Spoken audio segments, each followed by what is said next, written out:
There is a spread the Amish have kept in unlocked pantry cabinets for 6 months without refrigeration, with no preservatives, no dairy, and a depth of flavor that butter cannot produce.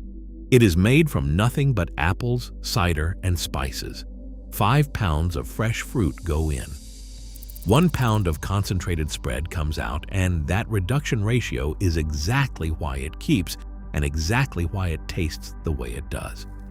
The assumption most people carry is that any shelf-stable pantry spread must have earned that stability through some industrial compromise. Stripped of nuance, loaded with additives. A product that survives because it has already been reduced to something less than food. That assumption has it exactly backwards, and the Pennsylvania German and Amish communities of southeastern Pennsylvania have been demonstrating this since at least 1765. What they understood, without naming it, was water activity.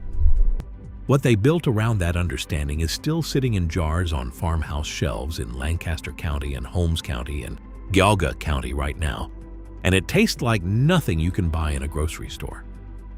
The compound responsible for apple butter's depth of flavor was not fully identified by food scientists until researchers began examining exactly what happens when apple sugars and naturally present amino acids interact at prolonged low heat.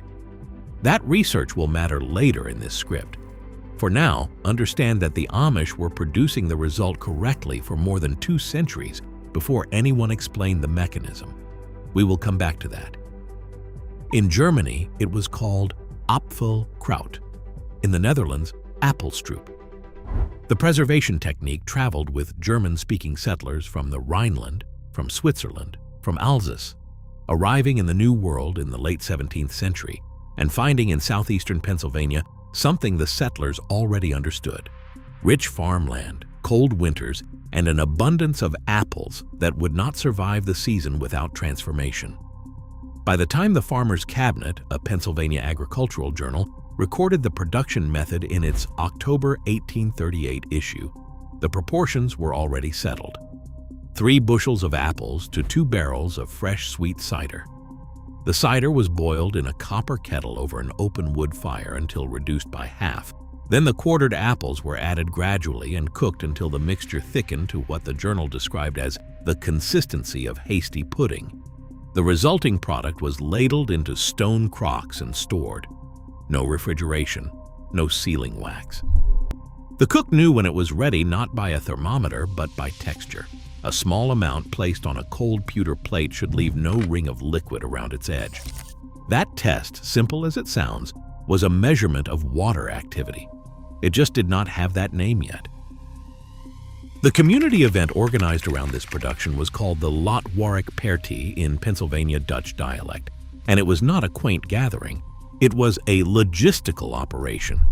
Making enough apple butter to supply a farm household for a year required bushels of fruit, hours of stirring, and more hands than a single family could provide. Neighbors came together in the autumn to peel and core apples in a process called schnitzing, from the German verb schnitzen, meaning to carve or slice. The sliced pieces were called schnitz.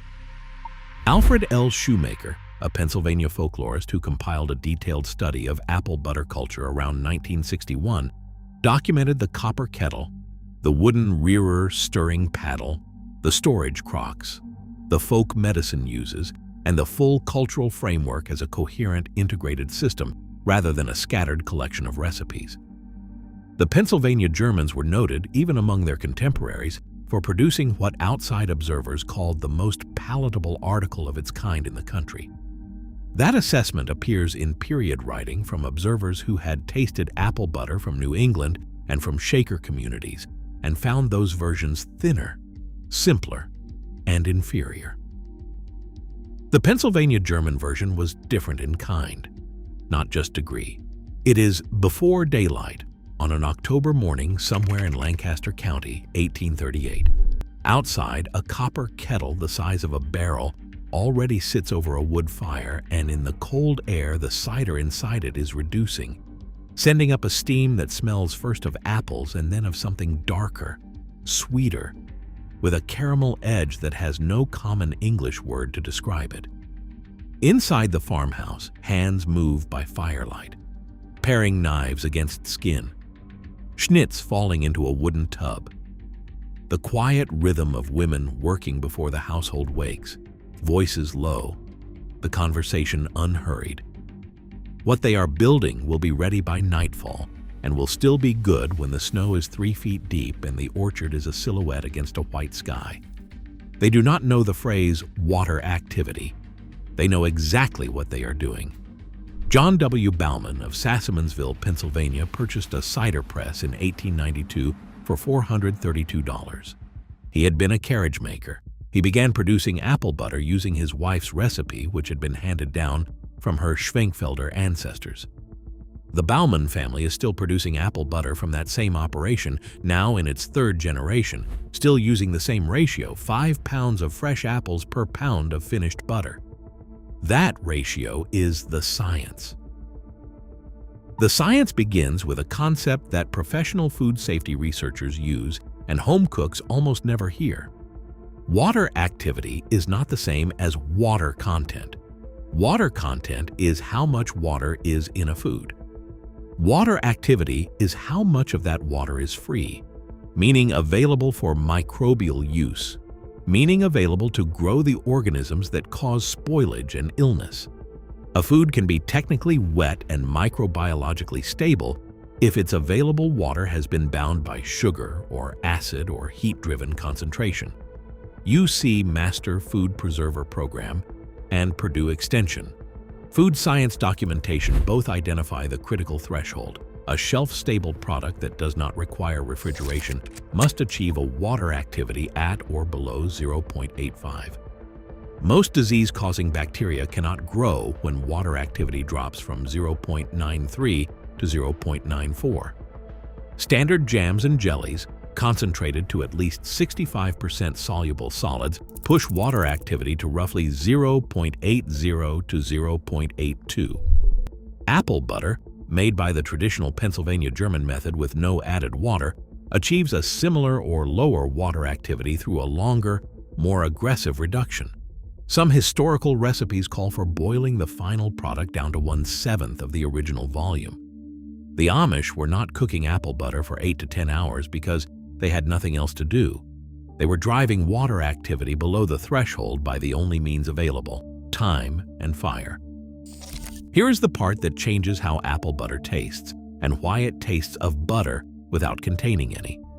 Running alongside the water activity reduction, as the sugars in the apple concentrate and the heat rises, the Maillard reaction begins. The Maillard reaction is the interaction between amino acids and reducing sugars under heat. In apple butter, this interaction produces maltol, a compound with a toasty caramel fruit character. It produces furfural, associated with strong caramel and fruit aromas. It produces 2,5-dimethylfour-hydroxy-3-furanone, a compound described by researchers in a 2022 Frontiers in Nutrition study as having a caramel pineapple character that sits at the back of the palate. Alongside the Maillard reaction, caramelization produces diacetyl, also called 2,3-butadiene, which carries a distinctly buttery aroma. This is why apple butter smells of butter. This is why the name is not a metaphor. The butter aroma is a documented compound produced by the caramelization of the apple's natural fructose at extended low heat. The Amish named the product correctly by sensory observation centuries before the analytical chemistry existed to confirm it. The two processes do not merely coexist, they are interdependent. The concentration of sugar drives water activity down. The same concentration of sugar provides the substrate for caramelization. The extended heat that produces Maillard compounds is the same extended heat that drives off free water. A shorter cook produces a safer seeming spread, lighter in color and thinner in body, but it has not crossed the water activity threshold and it does not have the depth. The longer cook does both at once. The Amish were not choosing between preservation and flavor. They were doing one thing that produced both. Why is this not more widely known? partly because commercially produced apple butter is rarely cooked long enough to achieve the traditional water activity profile, partly because the market for shelf-stable pantry spreads collapsed when refrigeration became universal in American households in the middle of the 20th century. But the more interesting answer is in what apple butter does when it moves beyond a simple spread, and in one preparation detail that most people who already love apple butter have never been told. The first thing to understand practically is that not all apple butter achieves what the traditional method achieves. If a commercial or homemade batch is thin enough to pour from a spoon, the water activity is almost certainly above 0.85. The cold plate test is reliable. Place a small spoonful on a chilled plate and wait 30 seconds. If a ring of liquid forms around the edge, keep cooking. If the butter holds its mound without weeping, it is done. That test is a water activity measurement performed without equipment. The Amish used it because it works. Once you have a batch made by the traditional method, the practical range is broader than most people use. Apple butter replaces butter or oil in quick breads, muffins, and spice cakes in a 1-to-1 substitution. The result stays moist longer than a fat-based version. On pork, whether as a marinade or a finishing glaze, it produces a lacquered, deeply flavored crust that requires no additional sugar or fat to hold. The Pennsylvania Dutch tradition of serving apple butter alongside cottage cheese, called smearcase in the local dialect, uses the acidity and the caramel sweetness as a direct counterpoint to the dairy's blandness, and it works in a way that no commercial sweetener against cottage cheese ever quite does. The mistake that most commonly undermines the benefit is stopping the cook too soon. Water activity is not something you can eyeball in a thin spread. The cold plate test is fast and does not require a laboratory. The second most common mistake is adding water to the recipe. Traditional Pennsylvania German apple butter contains no added water.